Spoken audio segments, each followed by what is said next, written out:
نحمده ونستعينه ونعوذ بالله من شرور أنفسنا ومن سيئات أعمالنا أما بعد فأعوذ بالله من الشيطان الرجيم بسم الله الرحمن الرحيم والعصر إن الإنسان لفي خسر إلا الذين آمنوا وعملوا الصالحات وتواصوا بالحق وتواصوا بالصبر وعن أبي هريرة رضي الله تعالى عنه قال قال رسول الله صلى الله عليه وسلم لا يستقيم إيمان عبد حتى يستقيم قلبه ولا يستقيم قلبه حتى يستقيم لسانه رواه أحمد. قسم دې په زمانه باندې انسان په تاوان کې دی. تاوان نه بچ هغه خلک دی چې ایمان راوړي او د ایمان سره نیک عمل کوي او د نیکو اعمالو بل ته خبرې کوي او د بل خبرو باندې او د نیکو اعمالو په کولو باندې ثابت قدمي او صبر کوي. نبی علیہ السلام فرمایي لا يستقيم ایمان عبد حتى يستقيم قلبه. داغه سړی ایمان تر هغه وخت پورې نه برابرېږي تر څو پورې چې زړه برابر شوی نه او د انسان زړه تر هغه وخت پورې نه برابرېږي د ژبه په قابو کې شوی نه. نو نن مختصر غونتی ټایم هم کمی آفات اللسان آفات الکلام د ژبې آفات. ابن رجب حنبلی نقل کوي چې اعلم ان الصمت يجمع الهمه ويفرغ الفكر. و ډېر چوپ کېدل دا د انسان همت زیاتوي او د فکر چې دا صفای. خو د چوپ کېدلو دا مطلب نه دی چې سړی ځان لیکینه او غلط سوچونه کوي. مراد د فکر نه هغه فکر دی چې د فائدې فکر دی. عام طور باندې خلک مونږ ټول داسې یو چې فکر کوو غلطي بې نتیجې فکر او د ګناه فکر دی. نو هغه فکر چې هغه د فائدې فکر دی دا انسان د ډېر غم نه او د ډېر پریشانی نه بچ کوي. د دې وجې نه چې کوم خلک سلف چې تیر شوي دي نو هغوی ټول بس فکر و او په یو غم کې ناست و. کله چې د انسان سره خوف وي او کله د انسان سره امید وي او کله انسان بیا طلب کوي دا انسان کامل انساني الله نه یریږي خو لیکن د الله د رحم نه امید نه او بیا د خپل کمزور اعمالو په وجه باندې د طلب هم نه پریږدي. د دې وجه شیخ الاسلام ابن تیمیه رحم الله فرمایي کله چې انسان کې رسالت العبودیه کې انسان کې درې خبرې جمع شي چې یو طرف ته دی خدای الله نه سخت ریږي خوف دی پکې ځکه چې کوم انسان کې خوف نه ګناه هغه ګناهونه کوي بس. بل طرف ته کامل امید ده ځکه چا کې امید نه هغه نیکی نه کوي او بل طرف ته د خوف او د امید سره دی بیا نه امید هم نه دی او دی غواړي د الله نه غواړي مطالبه کوي ځکه چې کوم انسان د الله نه غواړي الله خفه کیږي. الله په غوښتلو خوشحاليږي انسان په غوښتلو خفه کیږي. الله په نه غوښتلو خفه کیږي او انسان په غوښتلو خفه کیږي. الله نه بغواړي. دا درې خبرې شیخ الاسلام ابن تیمیه رحم الله فرمایي کله انسان کې جمع شي د ایمان کامل شي چې یو طرف ته کې خوف الهي بل طرف د الله د رحمتونو نه امید نه اول طرف ته مطالبه کوي د الله نه غواړي بس بیا سړی په مانځه باندې ودرېږي اللهم ربنا آتنا فی الدنیا حسنه وفي الاخرة حسنه وقنا عذاب النار. الله تعالی دعا قبلې د هر انسان خو د دعاګانو درې نتیجې د هرې مطالبې د الله نه جګې درې نتیجې دي.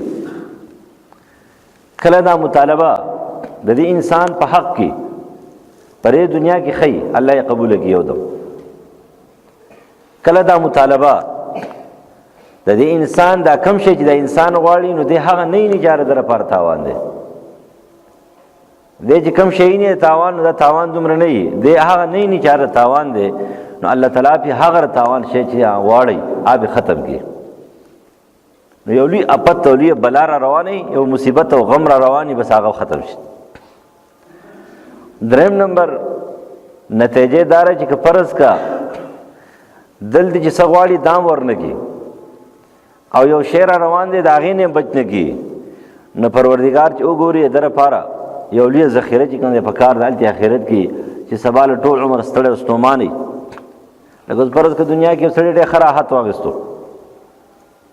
تاسو په خپل ځای سوچ وکړئ، قرآن کې بار بار قوا انفسکم واهلیکم نار، خپل بچی بچ کې خپل ځان بچ کې د اور نه. هر پلار د بچو د پاره د خطر تربیت سوچ کوي، هر پلار د بچی د پاره د خطر تربیت سوچ کوي. بچي د پلار په باره کې خاص سوچ نه کوي، شاذ و نادر نشم ویلې.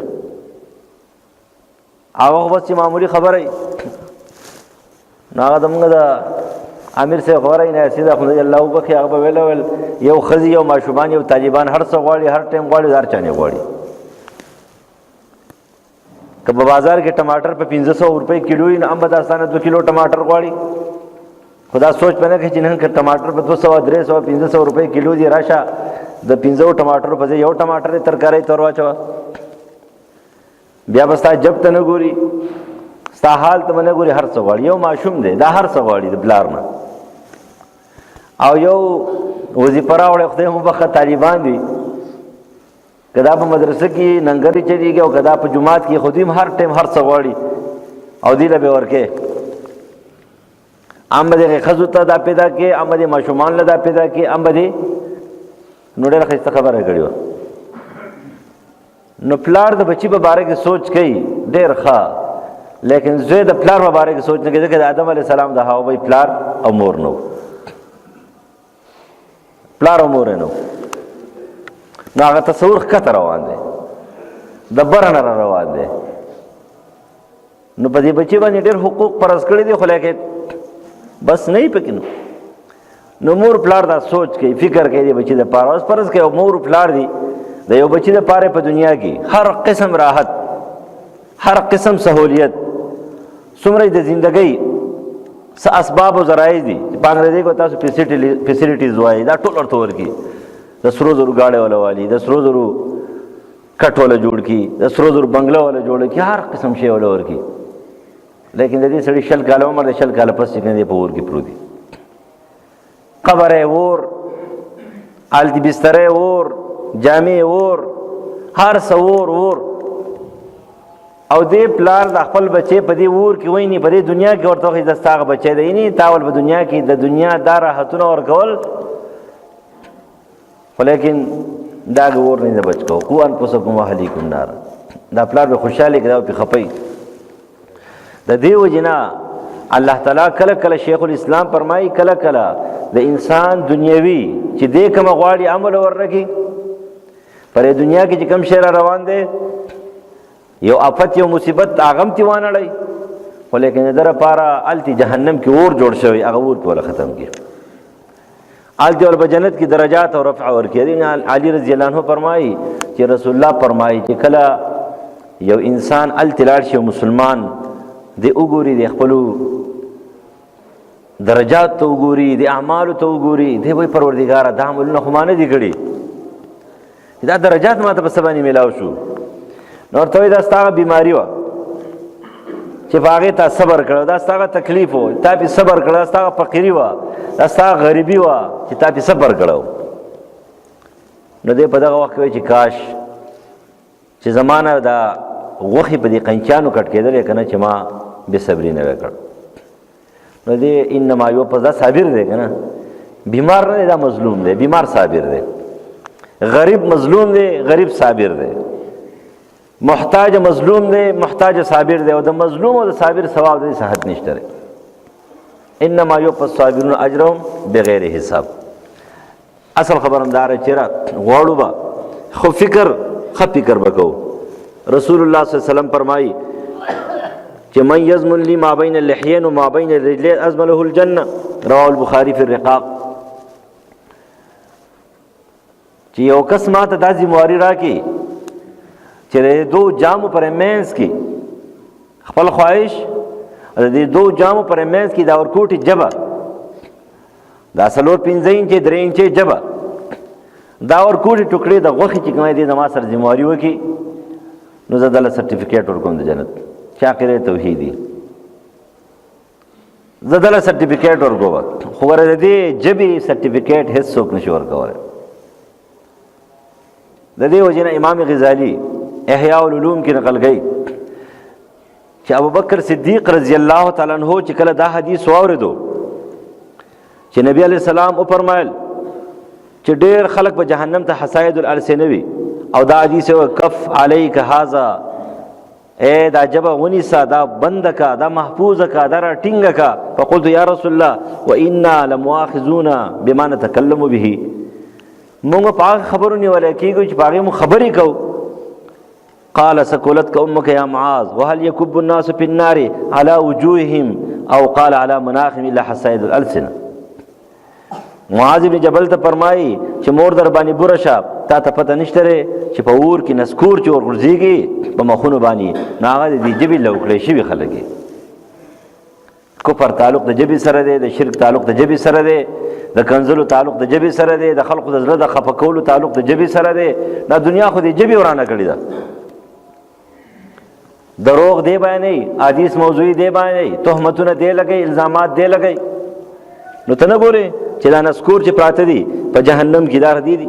امام ترمذی کتاب الایمان په سند حسن صحیح سره ابن ماجه نقل کوي. دا حدیث چې کله ابوبکر صدیق رضی الله عنه واورېدلو نو امام غزالی نقل کوي چې هر ورځ به آفات اللسان باندې مستقل ټاپک هغه جوړ کړی دی په احیاء العلوم کې، چې هر سهار به د خپل جبه نیول او راښکودلی به او بیا به ویله چې نن به زه ستا د لاسه جهنم ته ځم، ستا د لاسه به جهنم ته ځم. ځکه رسول الله فرمایي چې دا حساید الالسنه دي، نو د خپلې ژبې ته به زور ورکولو. دا د دې دپاره چې دا ورته یاد وي من کف لسانه ستر الله عورته. د دې وجه رسول الله فرمایي څوک چې خپله ژبه بنده کړي د پالتو خبرونه بس الله په ده باندې څه واچوي، فرده واچوي. ابن ابي دنیا نقل کوي، امام غزالی احیاء العلوم کې نقل کوي. وقال ابو درداء انسب اذنيك من فيك فانما جعلت لك اذنان وفم واحد. ابو درداء رضی الله عنه فرمایي تقریر کوي و چې خلکو د خپل جبل نیم حق ورکوي، نیم وګونه دو دي د اورېدلو دپاره او جبه یو ده د وینا دپاره. نو دا جبه دې نیمه کا، د نیمې جبې چې کومه دی نو حقداري ده او ته دې ګیایې د 50 غوږونو د 100 غوږونو چې کومه دی نو خبرې کوې. نه به ویله چې خپله جبه نیمه که، نیمه ځان سره وساته، په دې نیمې باندې خبرې کوه. واقعا نن سبا زموږ ټول محفلونه هر څه چې دي دا دا برباد دي جبې نه. وقال مخلد ابن حسین چې ما تکلمت مذ 50 سنه یکلمه اريد ان اعتذر منها. مخلد ابن حسین رحم الله فرمایي و چې کله ما په دې خبره سوچ وکړو چې په دې خبره به زه سبا معذور یم، زه به خلقو ته وایم چې ما دا ولې کړي دي، خلک به راته وایي دا دې ولې کړي دي. وایي دا خبره به ما ته مخکې ودرېدله 50 کاله وشو چې ما پالتو خبره نه ده کړې،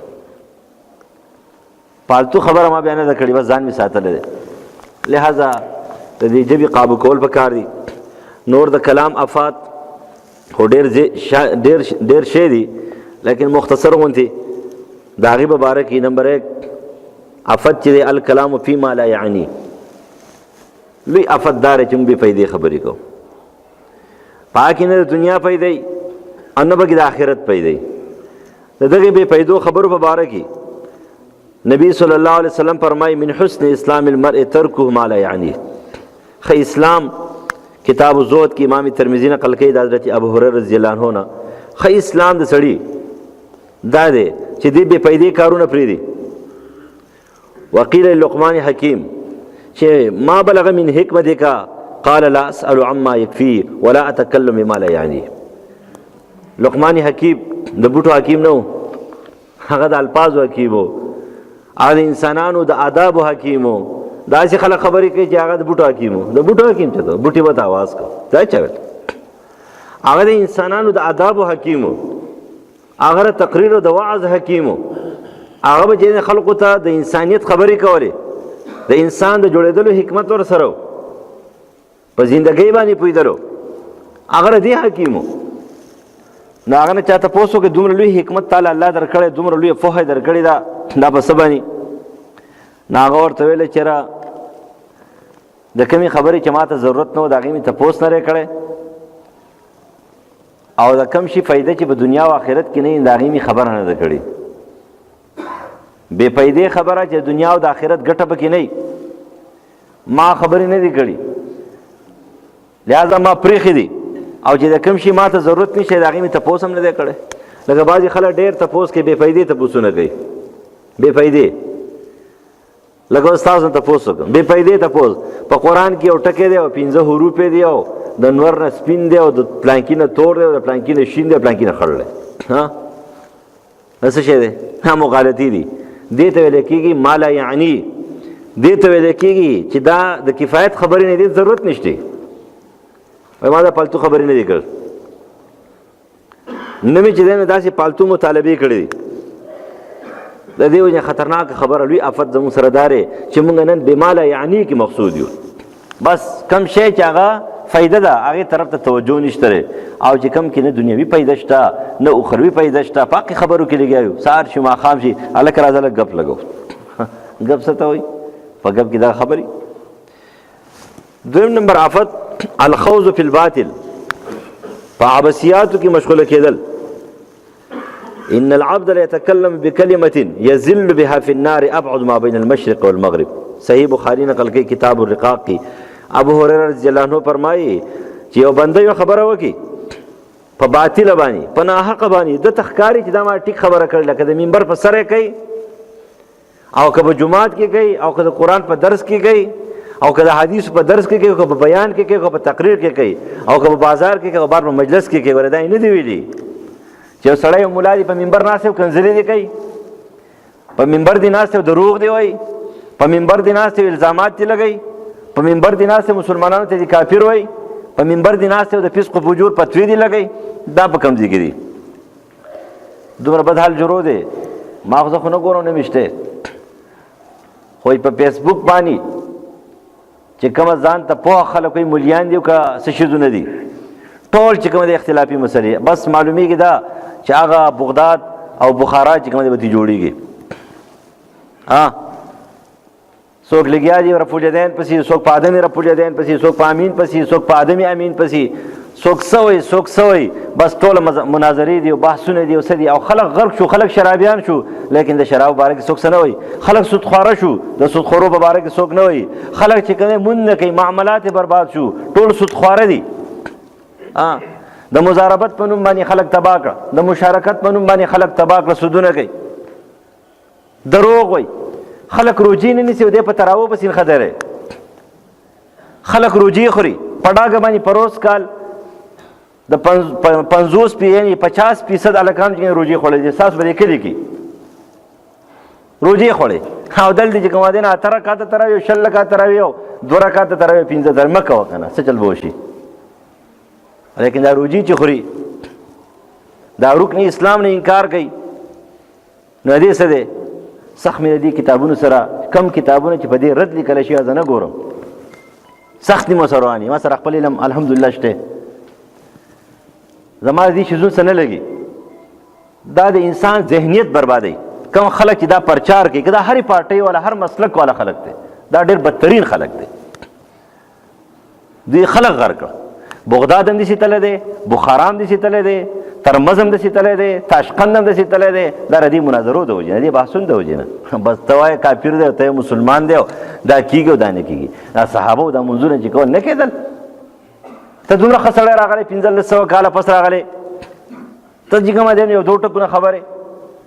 دا لوی آفت دی. ګورې نو دا یاد ساتئ. ګورې خوض او باطل او دروغ یوازې دې ته نه وایي چې ته په بار محفل کې کې په کتاب کې لیکي په جماعت کې وې په منبر باندې وې په بیان باندې ټول خلک بیان نه کوي دروغ وایي موضوعي حدیث بیانوي اورېدلي دي او پلانکي ویلي دي مفتي صاحب ویلي دي او ټیپر صاحب ویلي دي او الو صاحب ویلي دي څه چلو شو تحقیق هېڅ هم نشته دی حواله هېڅ هم نشته دی حدیث هېڅ پته نه لګي دا ټول خوځ دی د باطل دا دروغ دی نو د دې ولې نبی علیه السلام فرمایي دی خو چې ما ډېر ښایسته کار وکړو ان العبد لیتکلم بکلمه دی خو ما ډېر ښایسته خبره وکړه خلک مې وجړول خلک مې وخندول خلک مې پریشانه کړه خلک مې خوشحاله کړه خلک مې پلټ کړه لیکن یذل بها فی النار ابعد ما بین المشرق والمغرب لیکن دې خبرې په وجه باندې د جهنم یخ ته لاړو د مشرق او د مغرب په منځ کې څومره فاصله ده دومره چې دی جهنم ته دا وغورځېدلو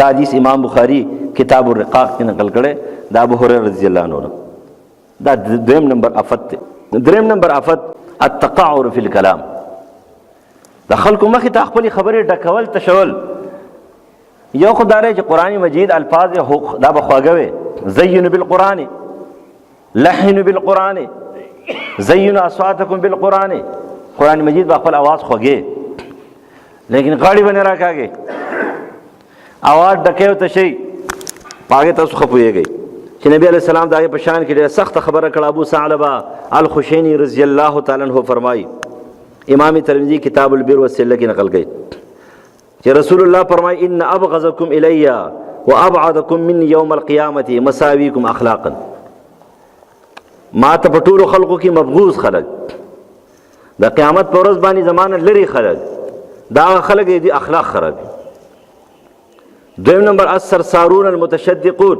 هغه متکبره مغروره او هغه خلق چې هغوی د خلقو د توجه د راړولو دپاره په خبرو کې په واعظ کې په نصیحت کې په تقریرونو کې په مجلس کې اواز ډکې ورته شي چې خلق ما ته متوجه شي څوک 10 منټه خطبه وایي او څوک 15 منټه خطبه وایي دا پیغمبر په کوم ځای کې ویل ها پیغمبر خطبه خو ګوره کنه اج کوم د حدیث ماهرین ځان ته وایي کنه چې موږ د حدیث نه علاوه نور څه نه منو تر هغوی ته خطبه واوره هغوی چې کومه خطبه وایي دا پیغمبر ویلې ده وګوره کنه دا کتابونه وګوره د پیغمبر خطبه وګوره کنه څنګه خطبه ویلې مختصر لنډې خطبه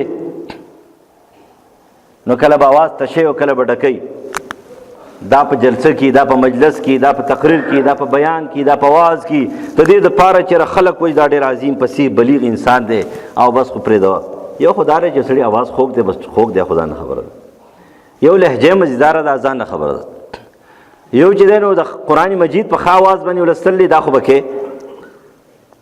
نو مساوي الاخلاق متکبره او د خلقو توجه ځان ته راړي په څه طریقه باندې نو اوازونه چې کومه دی ډکې ورته شي سندرغاړي هم پکې راځي آفت الرابعه څلورم آفت فحش او سب کنځلي کې ردي بدي وي ایاکم الفحش فإن الله لا يحب الفحش ولا تفحش پتاسو باندې ځان د بهایي نه د بدګویۍ نه د سپکو خبرو نه د پوچو خبرو نه ځان ساتلی الله تعالی نه دا خوښوي چې څوک فحش کلام وکړي او نه دا خوښوي چې ځان عادت د بل نه واخلي او جوړ کړي تفحش دې ته وایي د بل نه واخلي د بل چل کې د بل طریقه کې د بل پیښې به هم نه کې د دې نه پیغمبر منع کړي د امام احمد نقل کړي دا حدیث لیس المؤمن بالطعان ولا لعان ولا فاحش ولا بذی مؤمن دا بچا باندې عیوب نه لګي دا بچا باندې لعن طعن نه وي دی فاحش نه وي پیدایشي دی به فحش کلام نه کوي او نه به دی سوي د جبه پوچوي جبې نه به غلطي خبرې نه وځي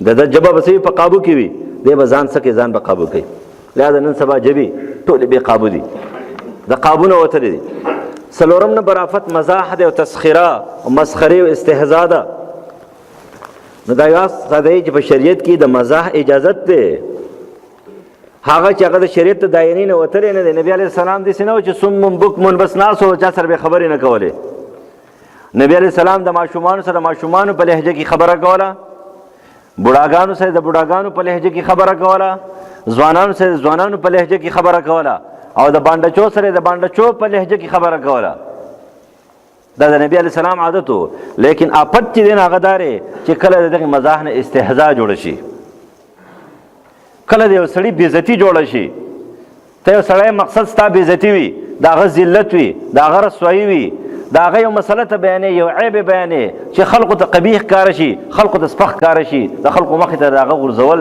ستا مقصد وي، ذلت دې مقصد وي، دې ته استهزا وي، دا ګناه کبیره ده. د دې نبي علیه السلام منع کړله. قرآن مجید سورت حجرات کې د دې نه منع کړې ده. پاتې شو حذف جایز ده، لکه نبی علیه السلام د صحابو سره حذف کړی ده که نه.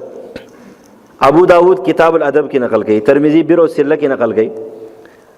نبی علیہ السلام انس رضی اللہ عنہ فرمایي زبا د غوګون نه ونیول، ماته یا ذل اذنین و دوغیا و زرب ما خپل غوګون ونیول چې لکه دوه غوګونه دي که یو دي، دا دروغ نه دي، دا یې کړی دي. یا لکه یو بوډا ولا راغی، یو سړی ولا راغی ورته وایي چې ما سولي خرابه شوې ده او مال یو سولي راکړه. نو نبی علیہ السلام ته په جواب کې فرمایي، ابو داود کتاب الادب ترمذی بیر السله کې نقل کوي، انا حاملوک علی ولد الناقه، زه به تا د اوښ په بچي باندې سور کوم. نو بس هغه خفه ودرېدو. نبی علیه السلام ته ولې خفه شوې؟ نو یا رسول الله زه اوښ په بچي به څه کوم، زما ته خو لوی سفر پروت دی. نو هغه ورته ویله چې ولې دا ټول اوښان چې کوم دي او دا اوښې دا د اوښ بچي نه دي. نو بس هغه سړی خوشحاله شو، یو ټیک ته نو د اوښ بچی وله ورکړو، معنا اوښې وله ورکړو. یا راځي یو بوډۍ ته، بوډۍ ابی راله نبی علیه السلام ته فرمایي، دا حدیث هم نقل کوي شمایل کې، امام ترمذی نقل کوي. ورته وایي د الله رسوله بوډۍ به جنت ته ځي؟ ویل نه، بوډۍ به جنت ته لا يدخل جنت عجوز، یو بوډۍ یو بوډا به جنت ته نه ځي. خفه ناسته ده. اوس ولې خفه شوې؟ ورته ویل خفه څنګه شوم چې دا موږ هسې ځان ستړی کړو، دا موږ عبادتونه کوو څه کوو چې موږ جنت ته نه ځو، نو بیا به څه کېږي؟ نبی علیہ السلام ته د سورت واقعیت نمبر 36 بیان کو، انا انشأناهن انشاء فجعلناهن ابکارا. ویل ګوره تا نه باید چې جنۍ جوړه شي، د 33 سال په عمر کې به بوډا همي او بوډۍ به همي، د هلکانو نه به سړي دغه شان دي 33 سال جوړ شي او د بوډاګانو بوډۍ نه به هلکان جوړ شي. هغه بوډۍ خبره ده چې اوس دی پاکستان کو وایي که نه. خبر هم داره چې دا بوډۍ به نه وي، ته به ځوان یې، بس خوشحاله شو. لہذا دا مسلې دي. نبی علیہ السلام به کله حضرت انس فرمایي زما کشر ورو د هغې مارغه مړو، نغیر چنچڼک ته وایي. نغیر هر مارغه ته وایي چې هغه کله غوریږي نو دا ججوره چې کوم یې پړسوي، دې ته نغیر وایي. نو کوتره چې د هغې دپاره خو هغه دا کوي، خو لیکن کوترې دپاره خپل نوم دی حمامه. نو دا د عصفور چنچڼه او چنچڼک، چنچڼک چې کومه دی نو ماشوم هم دی، نو معلومیږي دا چې چنچڼک یې نیولی دی. نو بس هغه چې مړلی بیا یې ښخ کړی دی.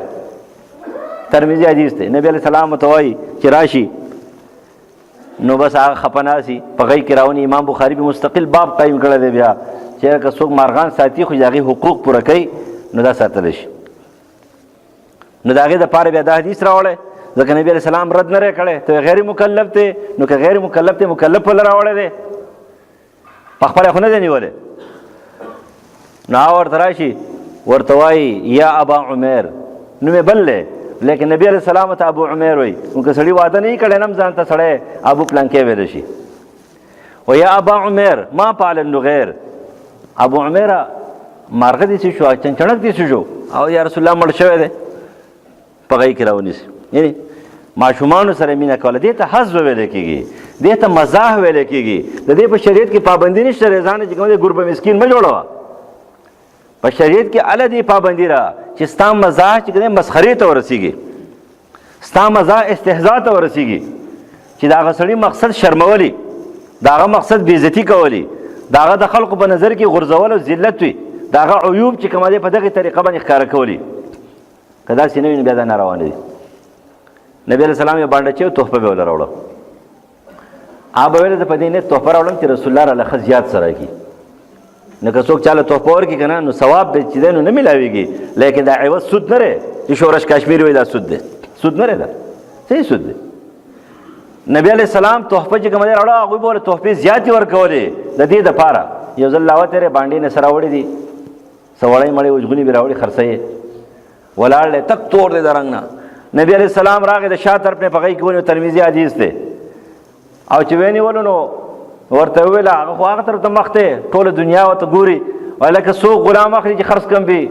هغه ته پته ولګي دا خو نبي علیہ السلام دی، ځان یې سره نور هم جوخ کو، یا رسول الله په 2 روپۍ مې څوک ناري وي، د 2 روپۍ هم نه یم، دومره بېکاره یم نه مې عمل شته او نه مې نور څه شته او نه مال شته او نه مې رنګ شته او نه صورت چې نبي علیه السلام ته راتاو شو دي په هغې کې راونیو ورته ویل تا ته خپل قیمت څه معلوم دی ته د خپل قیمت تپوس د الله نه وکړه او د رسول نه وکړه چې ستا قیمت د الله سره څومره دی څومره کلک ایماندار یې ستا څومره د رسول الله سره مینه ده تا ته پته شته ته خپل قیمت نه خبر یې اوس دا څه دا مزاح و دا په شریعت کې سره جایز دی لیکن استهزاء سره دا جایز نه ده دا ناروا ده بل افت افشاء السر د چا رازونه ښکاره کول پټ رازونه چا ښکاره کول دا ناروا دي او بیا د ټول خطرناک شی اخري اجمالی طور ذکر کوم غیبت ته چې د غیبت په باره کې قرآن او حدیث بشمار راغلی دي نن په دې بیماری کې موږ داسې اخته یو غیبت څه ته ویل کېږي د چا په شیشه